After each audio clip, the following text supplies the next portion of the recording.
Hi everyone. It's the 3rd of April on a sunny, windy, and very cold afternoon in Greenbelt, Maryland. The purpose of this video is to, in under 10 minutes, focus on a theme that we've certainly talked about many times in many different ways. But I want to use the video to really isolate the theme and clarify it.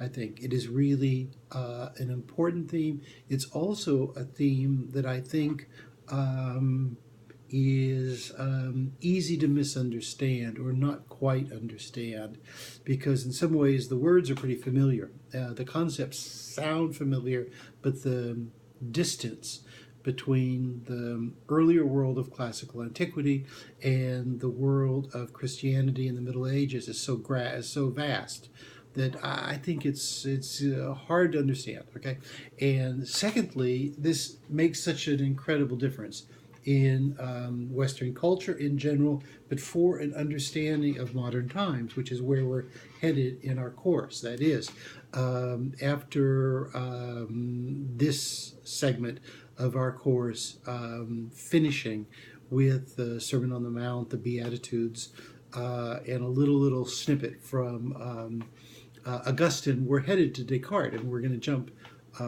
What is that? We're going to jump 10 centuries basically, and I think that's okay, and it's very important because we want to finish the course with a reflection on the preeminent modern philosopher, who is Rene Descartes. And even though he was writing in the towards the middle of the 17th century, his steps, his philosophical steps, are, number one, eternal. Number two, they're very closely tied with religion. And number three, he is a very deep and important scientist. So he brings together the new scientific world and the earlier world, Christian humanity, let me say, echoing some themes in the Greeks. Okay, let me hit this now.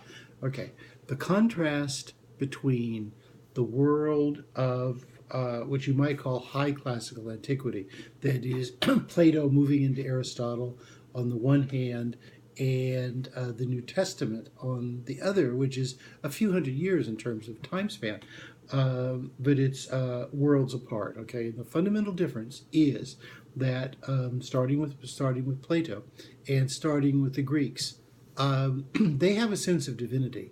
They have a sense of perfection. They have a sense of the positive dimension of life, and it's very strong, and it's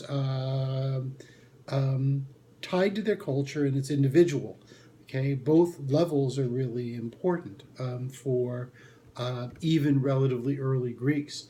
However, the difference is that for the Greeks, there is something else other than the divine, the sublime, the perfect, and the eternal.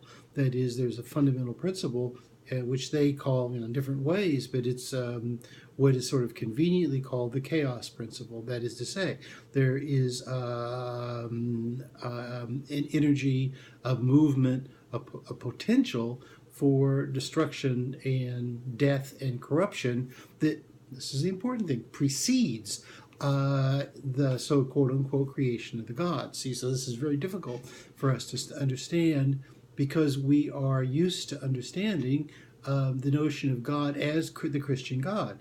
And if you move back a few hundred years before Christianity, where there is no Christian God, the sense of life is different. Basically, what they see, and this is complicated and can be explained in a lot of different ways, but the way Plato and essentially all the Greeks see life is a kind of contrast between destruction on the one hand, and a movement towards death, and a movement towards life and creativity and construction on the other. And they don't see one as having a privilege. And why? Because it's extremely simple to understand. This is the simple part, because wherever they look in life, there's death. Okay?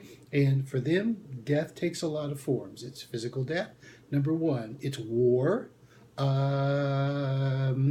It's the individual's tendency to corruption and destructive energy and violence. I mean, their idea is you look into the human soul and you're going to see a lot of things that aren't constructive. Okay, and they just universalize that. They just see that, exactly that, as a constant, essential part of life. Okay, so they think the same thing with states. Okay, they say there's no state that's healthy. There's no state that's not in some stage of decline or another. Excuse me, I have to cough. They see no peaceful situation that is prolonged for more than, a very short period of time. Now, once again, once you look at this and once you give it some thought, you realize how straightforward and uncomplicated it is. You can just look at our own, our own period. Where is there not a war? Why is there? Everyone knows that war is bad. It's the simplest thing. It's the simplest question of all. Is war good or bad? War is bad. Okay. What's the worst thing when people die? What's the worst? What's worse than having to die for a cause, to die for either no cause or a bad cause? And so the Greeks just simply saw this and being kind of, I don't want to exactly say natural philosophers. That's not, exactly a good way to put it. But they have a philosophical trait of mind. They're always asking why. So the question is, looking at relationships, there's always antagonism. Looking at political relationships, there's always antagonism. Therefore, can't I not rightfully assume that antagonism, conflict, death, violence, destruction, etc. 1, 2, 3, 4, 5 are essential, eternal parts of life? Question mark. Okay, that's the way they reason. It's not so hard to read. It's not hard at all to follow that. Okay. Now, in contrast, in Judeo-Christianity, that's exactly not the case. I mean, that's for Judeo-Christianity, that is unthinkable. That is to see something stronger or as strong as, more powerful, and as what's the other word I want to use here? And as always existent as God. God is first, God is last, God is all-powerful, God created the universe from nothing. Okay, and this is one of the corollaries of this, this difference of opinion. God did not create the universe from nothing. For the Greeks, God was created, essentially. There's a coming into being of God in classical antiquity. And in Judeo-Christianity, that is impossible. It's just a contradiction in terms. It's, evidence that you don't know what you're talking about, because, there's God is all powerful. He's first. Everything comes from God. Okay, so this is the contrast. It's basically what you could call a contrast about first principles. And obviously, everyone, there's a lot more you could say about this. I'm trying to frame this in 7 or 8 minutes. You would have to look at the individual Christian thinkers, the individual Greek thinkers to really sort this out. I mean, it would take hours and hours and hours. But, the contrast is, for the Greeks, there's 2 warring principles.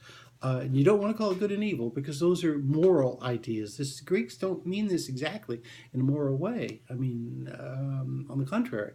I mean, they see this almost as a physical thing. Wherever you look in life, there is a conflict between destruction and construction, if you want to put it like that. And they say, if you don't believe me, look at yourself. Look in the mirror, and what do you see? Do you see someone who's pure? No, is the answer. You see someone who's, mixed up, has mixed up motives. Do you look at the states, look at politics? Even the best of states are prone to self-destruct and do stupid things. Okay, where does stupidity come from? The Greeks reason it comes from this inherent